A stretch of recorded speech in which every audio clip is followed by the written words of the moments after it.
주님께서 여러분과 함께 루카가 전한 거룩한 복음입니다.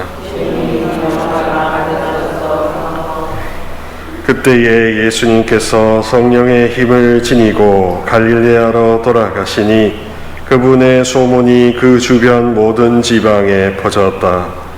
예수님께서는 그곳의 여러 회당에서 가르치시며 모든 사람에게 칭송을 받으셨다. 예수님께서는 당신이 자라신 나자렛으로 가시어 안식일에 늘 하시던 대로 회당에 들어가셨다. 그리고 성경을 봉독하려고 일어서시자 이사야 예언자의 두루마리가 그분께 건네졌다. 그분께서는 두루마리를 펴시고 이러한 말씀이 기록된 부분을 찾으셨다. 주님께서 나에게 기름을 부어주시니 주님의 영이 내 위에 내리셨다. 주님께서 나를 보내시어 가난한 이들에게 기쁜 소식을 전하고 잡혀간 이들에게 해방을 선포하며 눈먼 이들을 다시 보게 하고 억압받는 이들을 해방시켜 내보내며 주님의 은혜로운 해를 선포하게 하셨다.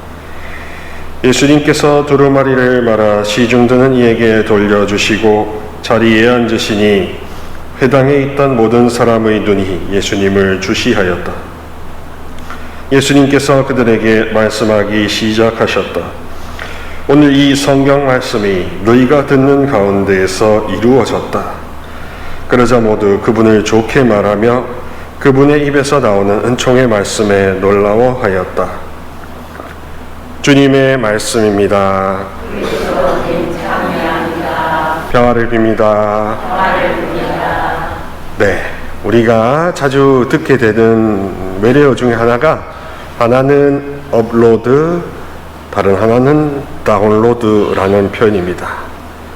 친숙하실지 모르겠는데 이제 인터넷 기반의 사회에서 모든 정보와 사진과 어떤 청원과 어떤 민원 양식 모든 것을 이제 우리가 힘으로 우리가 노력해서 올리는 것을 업로드라고 하죠.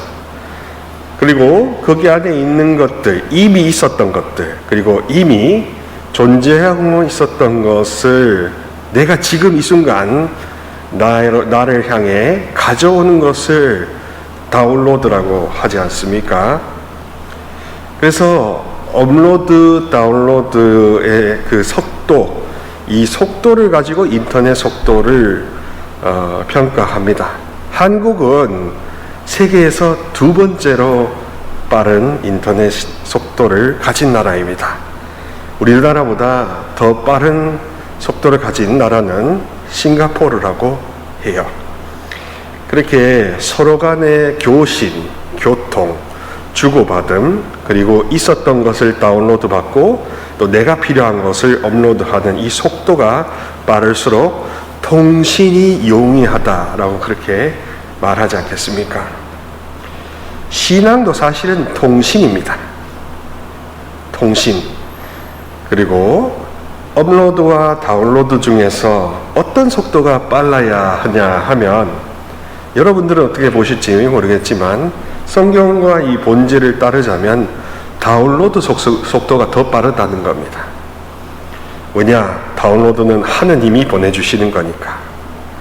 하느님이 제1독서의 요한일서에서처럼 그분께서 먼저 우리를 사랑하셨기 때문에 라고 함으로써 이 신앙에서 말하고 있는 사랑의 본질이 빠른 다운로드다라는 것을 이야기해 주는 겁니다.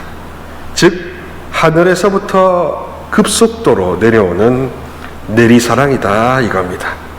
그 내리사랑, 급속도로 내려와서 우리와 만나고자 하는 그 내리사랑을 두 글자로 줄이면 성령이다 이겁니다. 그러니까 성령이라는 단어를 떠오를 때 무속인들의 강신수를 떠오르는 것이 아니라 하느님께서, 아버지께서 세례받은 자녀들과 업로드, 다운로드를 빠르고 원활하게 하시고자 내리사랑을 주신다라는 하늘의 내리사랑으로 이해하셔야 제대로 이해하실 수가 있습니다.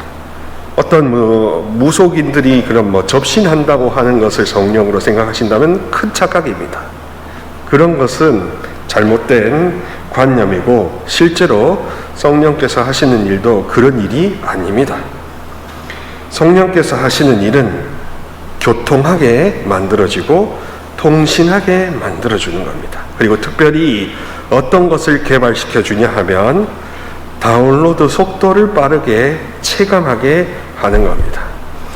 여러분들이 간청하고 소원과 문제를 아뢰시는 그 업로드 속도보다 사실은 다운로드 속도가 훨씬 더 이미 빨랐습니다. 근데 내가 낑낑대면서 내 신세, 내 사정, 내 감정, 내 문제, 나의 것을 계속 업로드하는 데만 신경 쓴 나머지 원래부터 빨랐던 이 다운로드 속도를 즐기는 시간이 줄어들었다 이겁니다.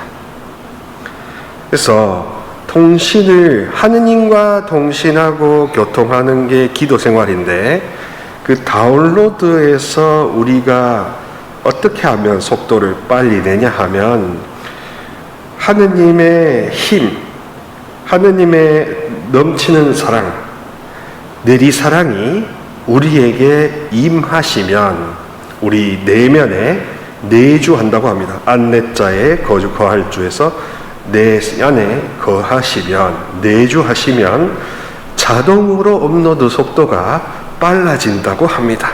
그게 무슨 뜻이냐? 로마서 8장에 보면 성령께서는 이루 말로 다 할 수 없는 우리의 탄식을 아버지께 대신 기도해 주신다라는 표현을 쓰고 있습니다. 그러니까 기도하는 것 자체도 내가 소원을 빌고 내가 문제를 아뢰는 그 속도보다 성령께서 내 대신에 내가 알지도 못하고 과거에 잊어버렸던 그런 모든 것까지 빨리 통신을 해주시는 겁니다. 그래서 그리스도교 신앙생활의 기본이자 본질의 기도 생활은 성령을 청하는 것 이상도 이하도 아닙니다. 성령이 여러분들이 커뮤니케이터로 오셔가지고 여러분들이 시간이 지나서 기억력이 희미해져서 잊어버리신 것까지도 옛날의 문제나 어린 시절의 그 어떤 것들과 지금 최근에 있었던 이 모든 것들까지도 그분께서 커뮤니케이터로 오셔가지고 내 안에 그 모든 것을 다 알아서 소통해 주신다는 겁니다. 그래서 우리 신앙인들을 성령의 집, 성령의 궁전, 그분이 먼저 우리를 사랑하셨다라는 식으로 내 힘을 빼는 것이 예수님 믿는 길의 특징이라는 것을 알려주고 있습니다. 내가 억한 심정, 내가 답답한 심정, 이게 기도의 거리가 되는 게 아니라 이것이 있지만 이것을 내가 업로드하는 속도보다 훨씬 더 빨리 상달해 주실 수 있는 분, 또 내가 하느님을 못 느끼고 사랑이 목마르고 메마른데 이 사랑이 메마른 것을 내 몸으로 내 절절하게 느낄 수 있도록 훨씬 빨리 내려오시는 분, 그분 성령, 그 성령의 힘으로 예수님도 이렇게 모든 것을 선포하셨던 것입니다. 예수님께서 이사야 예언서 두련발이를 하신 다음에 왜 이 성경 말씀이 너희가 듣는 가운데 이루어졌다라고 말씀하셨냐 하면 첫 번째로는 그분의 성령을 통해서 바리사이들이 가르쳐 주지 못했던 몸으로 와 닿는 이야기를 해주셨기 때문입니다. 바리사이들은 책으로 깨달았고 책으로 배웠지만 주님은 주님 자체로 주님 몸소 깨달음의 화신이시기 때문에 육화되신 분이기 때문에 그분이 말씀하시는 그 레벨이 훨씬 차이가 났을 겁니다. 당연히. 두 번째로는 구약의 예언자가 예고한 분이 바로 당신이시기 때문에 당신이 임마누엘 하느님이시기 때문에 당신과 함께 있는 여러분 모두가 그 자체로서 이미 은총에 은총을 더한 분들이기 때문에 그러니까 내가 뭔가를 아뢰거나 청하거나 매달린다는 것도 물론 중요하지만 그거보다 훨씬 더 앞서는 자녀이고 함께하는 임마누엘의 동료들이고 벗이고 하는 이런 신원의식이, 아이덴티티가, 내 정체성이 훨씬 더 중요하기 때문에 그것을 확인하는 여러분들은 문제는 저절로 풀리게 돼 있다라는 식으로 ABC를 다시 놓고 계시는 게 예수님이신 겁니다. 세상은 모든 것을 다 복잡하게 만들고 화려하게 만드는데 아주 탁월해져 있습니다. 단순한 것도 복잡하게 만들고 개념의 탑을 쌓아서 굉장히 여러분들을 머리 아프게 하거나 아니면 부러워하게 하거나 아니면은 이렇게 어렵게 만들 겁니다. 근데 주님이 말씀하시는 것은 그것을 반대로 뒤집는 겁니다. 내가 업로드로 뭔가를 탑을 쌓는 게 아니라 그 탑을 다운로드 이렇게 흩어져서 거기에 주님이 직접 집을 지으시도록 하는 겁니다. 그래서 예수님 믿는 종교, 그리스도교에서는 항상 내리사랑이 훨씬 더 크다는 것을 믿으셔야 됩니다. 하늘로부터 내려오는 천상의 사랑, 성령의 힘이 내 힘보다 훨씬 더 크다는 것을 시작점으로 삼으시라는 겁니다. 내가 괴로워하는 것보다 나를 바라보고 계시는 예수님이 정말로 더 아파하신다는 겁니다. 그러니 내가 나의 관념과 감정에 쌓여서 내가 나하고 수없이 대화를 하면 결론은 부정이고 절망일 수밖에 없다 이겁니다. 뭐냐? 내 안에는 희망의 빛이 없거든요. 근데 이 종교 생활이 줄 수 있는 것은 내 안에 희망이 없지만 내 밖에서 오시는 분이 나에게 희망을 가져다 주신다라는 것 때문에 인생과 모든 문제를 180도 다르게 볼 수 있다는 겁니다. 그러니까 시각과 관점과 태도의 변화가 사실 구원이거든요. 해방이거든요. 그러니까 기분 좋게 살아갈 이유가 눈꽃만큼 생기는 거 아니겠습니까? 사랑하는 우리 본당 교우 여러분, 여러분들의 한 각자에 있는 처지를 제가 일일이 다는 알 수는 없지만, 그러나 분명한 건 그것들의 여러 고저점이 다르고 여러 가지 어려움들이 물론 다 다양하게 어려울 것입니다. 그렇지만 그것이 여러분들 신앙의 출발점이 돼서는 문제가 풀리지 않는다는 겁니다. 문제나 소원이나 이런 것들이 절대 열리지 않는다는 겁니다. 그게 있다는 것을 두고 어디로 돌아가냐 하면 이거보다 훨씬 더 크신 하느님의 사랑이 나에게 내려오시길 바라고 나에게 내 안에 임하셔서 내가 생각하지도 못하는 것조차 말로서 다 바칠 수 없는 것조차 말씀하시는 그분으로, 기도를 대신해 주시는 그분으로 성령께서 오시기를 원하신다, 성령을 심어주기를 원하신다는 게 하느님의 뜻이다라고 이해하셔야 그제사 문제가 열리고 풀리기, 실마리가 나타난다, 도와줄 사람이 나타난다, 어떤 뭔가 가능성이 보이기 시작한다, 그런 겁니다.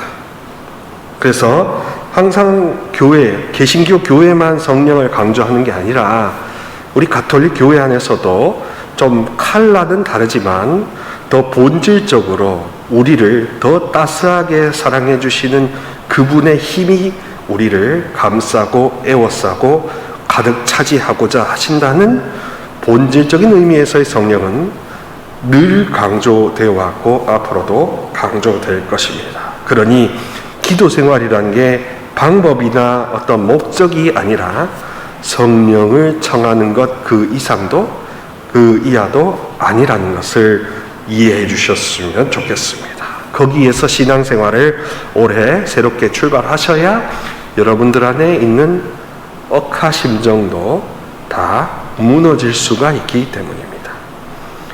성령의 힘을 지니고 예수님과 함께 가시면서 그분이 말씀하시는 그 입의 말씀의 은총이 어떤 송이꿀보다 달 수 있으려면 우리 영혼 안에 살아계신 하느님의 내리사랑이 숨쉬고 있어야 한다는 겁니다. 이 살아있는 사랑이, 숨쉬는 사랑이 질식해서 떠나게 되는 원인들이 바로 우리가 겪게 되는 칠죄종의 문제들, 교만이나 음욕이나 나태나 이런 여러 가지 죄의 문제들이 자꾸 내 안에 다시 엄습하고 그것을 내가 거부하지 않는다면 성령께서는 우리를 다시 떠나실 수밖에 없다. 그리고 우리에게 다시 찾아올 때를 고대하실 수밖에 없다. 물론 이런 성사를 통해서도 우리에게 방문을 하시고 문을 두드리고 하시지만 내 뿌리가 열리고 악의 뿌리가 뽑히고 하느님 성령에 대해서, 하느님의 사랑에 대해서 활짝 오픈 마인드가 될 때를 정말 학수고대 하신다는 것을 꼭 기억하셨으면 좋겠습니다. 요란한 것도 아니고 무속인 것 같은 것도 아니고 우리 뿌리가 뽑히고 근본부터 변화되는 게 바로 성령 하느님의 목적이다라는 것을 꼭 기억하셨으면 좋겠습니다.